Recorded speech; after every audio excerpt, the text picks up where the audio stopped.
तो hello doctors, आज मैं आपको बताने वाला हूँ कि कभी भी अगर पेशेंट आप देख रहे हैं इमरजेंसी में और पेशेंट कभी भी गफलत हालत में आपके पास आता है, जिसको बोलते हैं अल्टर सेंसोरियम में अगर पेशेंट आ रहा है, तो आप उसके क्या पॉजिटिव फैक्टर्स हो सकते हैं, कैसे आप उसको पता लगाओगे कि हाँ क्या रीज़न हो सकता है उस पेशेंट को। तो एक सिंपल फार्मूले के साथ में उस चीज़ को बताऊँगा आपको एक फार्मूला याद करना है, AEIOU TIPS tips, AEIU with tips के साथ में बताना। तो ए से जो सबसे पहले आता है आपका एल्कोहल हो गया, एसिडोसिस हो गया। अगर एल्कोहल में पेशेंट तो उस कंडीशन में गफलत हो सकती है, एसिडोसिस में है तो उसमें भी हो सकती है। ई से आता है आपको इलेक्ट्रोलाइट इम्बेलेंस, जब भी पेशेंट का इलेक्ट्रोलाइट इम्बेलेंस होता है तो उस वजह से भी गफलत हालत हो जाती है पेशेंट की।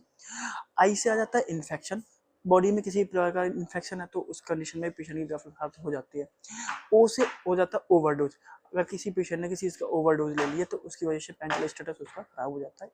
साथ में आ जाता है लास्ट में यू, यू से आता है यूरेमिक इंसेफेलोपैथी। अब उसके बाद में बताती है टिप्स। टी से सबसे पहले आता है ट्यूमर, अगर बॉडी में कोई भी ट्यूमर है तो उस वजह से भी गफलत हालत हो सकती है पेशेंट की। और साथ में अगर ट्रॉमा हुआ है तो ट्रॉमा की वजह से भी हो सकता है।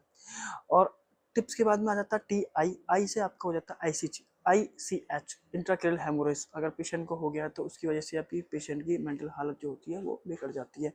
पी से आ जाता है पॉइजन, जब भी पेशेंट किसी प्रकार का अगर पॉइजन लेता है तो गफलत हालत में चला जाता है, अल्ट्रासेंसोरियम चला जाता है। लास्ट में आ जाता है एस से सेप्टिक और शॉक, पेशेंट जब सेप्टिक और शॉक में होता है तो उसकी वजह से भी मेंटल हालत जो बिगड़ जाती है। तो ये थे रीजंस आपके जो मेंटल स्टेटस जानने के लिए।